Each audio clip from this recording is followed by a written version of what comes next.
네, 쉴만한 물가. 이 시간은 기독교 교육 전문가 이승현 목사님 모시고 재미있고 은혜로운 교회 학교 교육 이야기 나눠보는 시간입니다. 성민교회 이승현 목사님 나오셨습니다. 안녕하세요. 네, 안녕하세요. 이승현입니다. 네. 자, 저희가 지난 시간에 누가 교사인가에 대한 이야기를 나눴습니다. 한마디로 줄인다면 우리의 진정한 교사는 하나님 한 분뿐이시다. 그런 이야기였죠? 네, 그렇습니다. 지금 저희가 아주 쉽게 배우는 기독교 교육 시리즈를 다루고 있는데요. 다른 여러 학문과는 달리 신앙교육, 기독교 교육에 있어서 교사는요, 인간 교사 이전에 정말 하나님이 진정한 교사이심을 우리가 알아야 한다. 그 얘기가 참 중요하다라는 얘기했고요. 네. 개혁교회의 캐치프레이즈가 있잖아요. 오직 믿음, 오직 은혜, 오직 말씀, 오직 하나님께 영광. 네. 우리는 삼위일체 하나님만이 우리의 교사이심을 늘 기억해야 합니다. 그렇다면 하나님이 진정한 교사시다. 그러면 나는 누군가? 네, 우리는 네. 누구인가? 우리는 라는 누구인가? 질문을 할 수 있겠죠? 그렇죠. 교사가 있으면 당연히 학생이 필요하겠죠. 네. 네. 우리는 그러면 학생이 되는 건가요? 아, 네, 맞습니다. 정답입니다. 네. 기독교 교육 개론 시간에 학생에 대해서 이야기할 때 가장 먼저 하는 말이 누가 교사이고 누가 학생인가 하는 건데요. 발달 심리학을 통해서 우리가 알 수 있는 건요. 인간은 누구나 평생 발달한다. 평생요? 예, 평생. 전 다 끝난 것 같은데 아닌가요? 그렇지 않습니다. 인간은 평생 발달하기 때문에 평생 배우는 학생입니다. 네네. 그래서 어린아이로부터 노년에 이르기까지 우리가 모두 공식적인 이름은 무엇인가? 학생이라는 겁니다. 네네. 그래서 저희 성민교회에서 양육훈련학교 할 때 학생에 대한 강의를 다 마친 다음에 선물을 하나씩 드렸어요. 선물요? 네, 다들 선물? 좋아하셨던 선물인데 네. 바로 탁상용 거울이었습니다. 이 탁상용 거울, 쬐끄만한 거울, 얼굴 나오는 거울인데요. 네네. 그 거울에 아주 작게 글씨를 붙였어요. 뭐라고 붙였냐면 나는 학생입니다. 아, 네. 네, 거울 속에 나를 볼 때마다 기억하자는 거죠. 네. 나는 학생이고 교사는 하나님이시다. 네. 하나님 앞에서 나는 평생 학생이다 라는 걸 기억했으면 하는 마음에 선물로 드렸습니다. 아, 그렇군요. 거울을 자주 보게 되는데 저도 오늘부터 거울에 좀 붙여놔야 되겠네요. 나는 학생, 하나님은 교사. 네. 네네. 인간은 평생 학생이 있잖아요. 네. 그렇게 따지면 평생의 교육과정이라고 볼 수가 있겠죠. 사는 게 다 교육과정이죠. 네네. 그러면은 어떻게 존재하기 전에 이제 존재해서 시작해서 죽음에 이르는지 인생 여정을 알 필요가 있습니다. 이게 바로 이제 인생의 전 과정이 신앙교육의 전 과정으로 생각될 수 있고요. 네. 그게 바로 이제 인간의 발달에 관한 학문들인데요. 여러 발달 심리학자들이 인간의 전생의 변화 과정을 추적하고 연구했어요. 그래서 우리가 그 발달 심리학이 우리 살아가는데 참 되게 많은 유용한 도구가 된다고 볼 수 있고 네. 그렇습니다. 네. 모든 인간이 학생이란 말은 또 여기에 많은 이야기가 담겨 있는데 어떤 뜻이 있을까요? 일단 학생 하면은 졸업하고 나니까 참 좋았던 게 더 이상 공부를 안 해도 된다. 그렇죠. 공식적으로 그런 거였지만 네. 여기서 평생 동안 우리가 교육을 해야 된다면 다시 공부를 해야 한다. 뭐 이런 의미인가요? 네. 모범생이시네요. 아, 그래요? 그렇죠. 학생에게는 본분이 있습니다. 바로 공부입니다. 아, 공부만 하면 머리가 막 지끈지끈 그렇죠. 아프죠. 네. 평생 학생이라면 평생 인생 공부가 필요하다. 아, 이제 그만 배워도 되는데 라는 생각도 하실 텐데 평생 배워야 된다는 거예요. 네. 이렇게 인생의 이런 나이가 들어감에 따라서 달라지는 이런 발달 심리나 보편적인 과정을 공부하면 살아가는데 정말 훨씬 도움이 많이 되는데 특별히 예측이 가능하다는 게 참 중요한 포인트입니다. 네. 우리가 지금 이 순간만 바라보고 살아갈 때가 참 많잖아요. 그렇죠. 그러니까 사실 눈앞에 보이는 것만 좀 네. 빨리빨리 해결하려고 하는 그렇죠. 그런 경향이 그리고 있죠. 오늘 하루도 어떻게든 이 바이러스와의 싸움에서 이겨야 되니까. 살아남아야 되니까. 그러니까요. 네. 네. 당장 먹고 사는 것도 급급하고 살아남는 거. 근데 그 다음에 우리 인생이 어떻게 흘러가는지를 생각을 못하는 거죠. 네.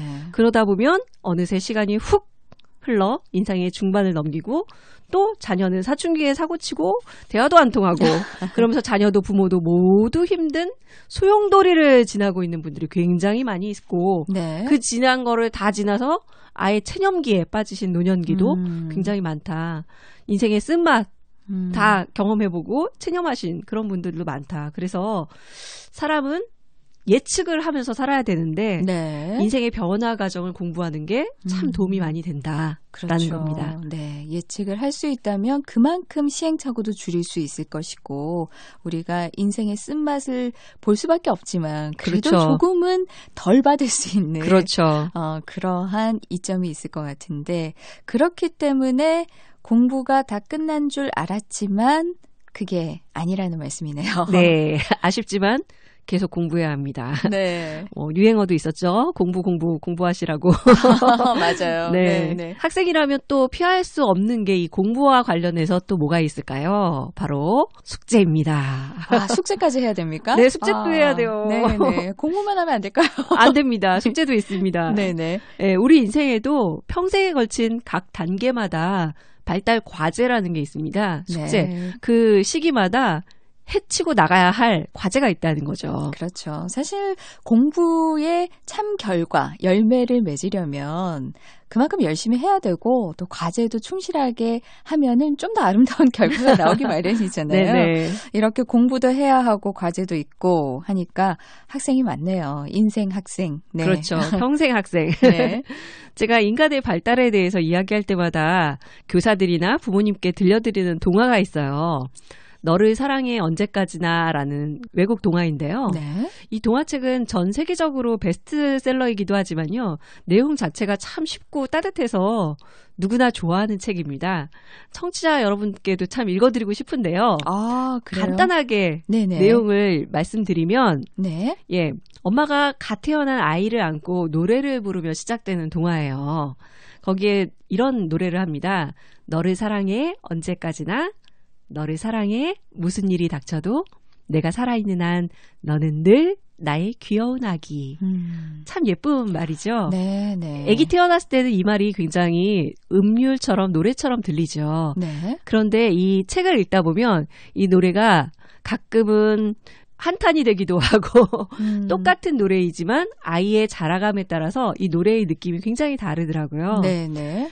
갓 태어났을 때부터 어른이 될 때까지 엄마가 이 남자아이를 키우는데 그 각 발달 시기별로 이게 자라가는 모습도 아주 재미있게 펼쳐지거든요. 네. 근데 그게 다 예쁘기만 한 게 아니잖아요. 애가 그렇죠. 온갖 사건 사고 뭐 시계를 변기에다 넣고 빠이빠이를 하거나 우와. 뭐 동물원처럼 집안을 헝클어 놓거나 뭐 어마어마한 사건 사고로 힘들어할 때도 언제나 밤이 되면 아이가 잠들고 나면 엄마는 아이 곁으로 다가가서 네. 이 노래를 불러주는 거예요. 아. 너를 사랑해 언제까지나 너를 사랑해 무슨 일을 닥쳐도 청소년기가 되면 약간 이빨을 깨물고 얘기해야 합니다.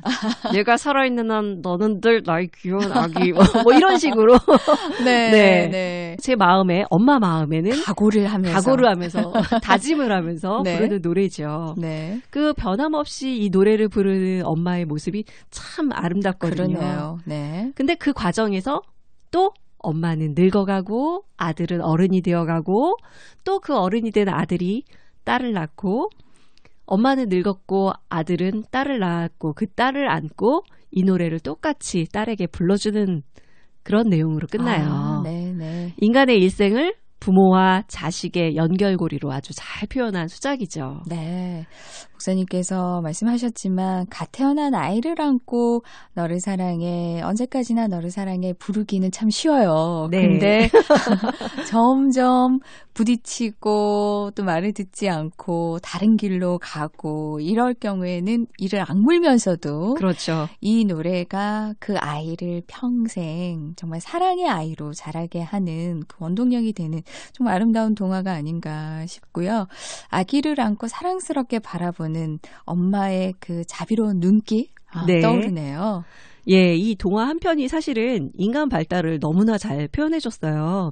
아이는 태어나서 엄마랑 하나가 돼서 지내다가 점점 기어다니고 걸어다니고 말을 배우고 시작하고 또 아동기가 되면 또 또래 친구들 좋아가지고 뭐 밖으로 돌아다니고 예. 막 그지꼴로 들어오고 예, 활동하는 거 굉장히 좋아하다가 또 청소년기는 어떻습니까? 완전 외계인 짓을 하지요. 그렇죠. 이해할 수가 없죠. 말도 안 통해, 이해도 안 돼. 방은 거의 폭탄을 네, 터뜨린 네. 것 같고 그래도 자기 자신이 잘났다고 바당을 하기도 하고 네, 말도 안 듣고. 네, 말도 되게 안 듣고 뭐 더럽게라는 말도 하죠. 네, 네. 그런데 사실은 이런 과정이 다 자신을 찾아가는 부단한 여행이라는 걸 알면 훨씬 더 이해하기가 쉽겠습니다. 그렇죠. 예. 저도 어제 밤에 요즘 신종 코로나 때문에 항상 집에 붙어있는 우리 둘째 아이와 네. 약간 싫은 소리 몇 마디 했다가 역으로 화를 내며 막 하길래 네네. 제 속으로 이 아이는 지극히 정상이구나. 고분고분 수용하는 어린아이의 모습을 벗어나고 있구나. 마치 돌을 닦듯이 마음으로 스스로에게 다짐하며 이를 악물고 밤을 보냈던 네. 어제네요, 그게. 전문가시지만 네. 이렇게 딱 현실에서 부딪히게 되면은 바로 있는 그대로 드러났다가 역으로 화를 내는 모습 보면서 그래 정상이구나 하고 힘들죠. 다시 마음을 또 추스리셨네요. 네네. 네. 그러다 이제 또 청년기 돼보세요. 네. 더 얼굴 보기가 힘들어집니다. 이제는 부모를 좀 상대를 안 해주는 그렇죠. 시기가 되는 거죠. 예, 네. 자기의 사회생활이 바쁠 때죠. 일과 사랑을 찾아 떠나는 시기라고 이 청년기를 얘기하는데 아마도 성경이 나오는 탕자도 청년기쯤에 이런 일탈을 감행한 건 아닌가 싶습니다. 네. 우리 인생에서 가장 무모하면서도 열심히 살았던 청년기를 뒤돌아보면 이 청년기를 잘 보내야 또 안정적인 중년기를 맞이하게 되지 않겠습니까? 그렇죠. 직업도 가정도 자녀도 뭐 안정을 찾을 때쯤 이제 중년기에 다시 한번 인생 돌아보는 오춘기를 맞이하기도 합니다. 내 인생은 과연 뭔가? 어디로 가고 있나? 잘 살고 있는 게 맞나? 뭘 의지해야 할까? 날 의지하기엔 난 너무 약한데. 네. 이런 고민들이 참 많아지죠. 그렇죠. 그리고 앞으로 살아갈 날이 얼마 남지 않았다는 생각이 이제 드니까 후반전에 대한 계획도 세우게 됩니다. 그리고 건강한 중년기를 보내는 사람이라면 이제 나랑 내 가족, 요 작은 울타리만을 생각하는 거에서 벗어나서 타인, 공동체, 우리나라, 월드 피스. 월드 피스. 미스 코리아 미스 월드만 하는 게 아니라 네. 우리도 월드 피스를 꿈꿀 수 있네요. 네, 월드 피스를 생각할 수 있게 되고 기부도 하게 되고 교회 봉사도 늘리고 그렇게 되죠. 네. 이렇게 어른이 되어가는 게 사실 인간의 과제입니다. 네, 그러네요. 이렇게 잘 지내서 노년기로 들어가면 잘 보낸 사람에게는 그만큼 더 아름다운 노년기가 펼쳐지겠죠. 그렇죠. 이제 노년기가 되면 인생을 마무리한다고 생각하잖아요. 그렇죠. 제가 여러 어르신들, 노년기의 어르신들을 많이 교회나 교회 안팎으로 지켜보면 주로 마지막까지 과제를 수행하는 분들, 즉 사명이 있는 분들이 오래 사시고 의미 있는 일들을 많이 하시더라고요. 그렇죠. 노년기에 할 일이 있지 않으면 살아가기가 참 힘듭니다. 네. 의미가 필요하거든요, 사람은. 그렇죠. 네. 예, 하다못해 모래도 있어야 된다. 강아지를 키우는 사명감이라도 있어야 된다. 네. 그런 얘기들 많이 하거든요. 네. 그러니까 교회에서나 뭐 가정에서나 또는 사회에서 어르신들이 마지막까지 과제가 있어야 한다는 생각이 들어요. 노년기가 되면 또 애들이 그렇게 예뻐 보이잖아요. 그렇죠. 나이가 어르신들 들수록. 보면 저희 부모님들 보면 저는 정말 꼴보기 싫은데 다 큰 이 청년기로 접어든 아이들이 그렇게 귀여우신가 봐요. 그렇죠. 모든 게 다 용납이 되고. 그렇죠. 네. 애들이 예쁘게 보이고 눈길이 가는 이유는요. 그 아이들을 위해 할 일이 남아있기 때문이 아닐까. 그런 생각이 듭니다. 어떤 할 일? 우리 다음 세대들 뭘 먹고 커야 할까요? 어른 세대들의 관심, 그렇죠. 네, 사랑, 예. 기도, 관심, 사랑, 배려, 헌신 이런 것들로 이제 우리 아이들, 우리 다음 세대들을 키워야 되거든요. 그렇죠. 그러다 보니까 부모 세대보다 더 무조건적인 사랑을 베풀 수 있는 우리 노년 세대 분들이 적극적으로 동참하는 게 아무래도 필요하겠고 이분들의 마지막 과제가 아닐까 생각합니다. 네. 자, 우리가 나이를 먹는다는 것이 여러 가지 의미가 있을 텐데요. 다음 세대를 잘 길러내는 사명이 우리를 버티게 하는 힘이 된다. 끝까지 우리 인생에 있어서 그런 말씀이시네요. 네. 결론적으로. 그렇습니다. 이렇게 인생은요. 평생 학생으로서 과제를 수행해 나가는데요.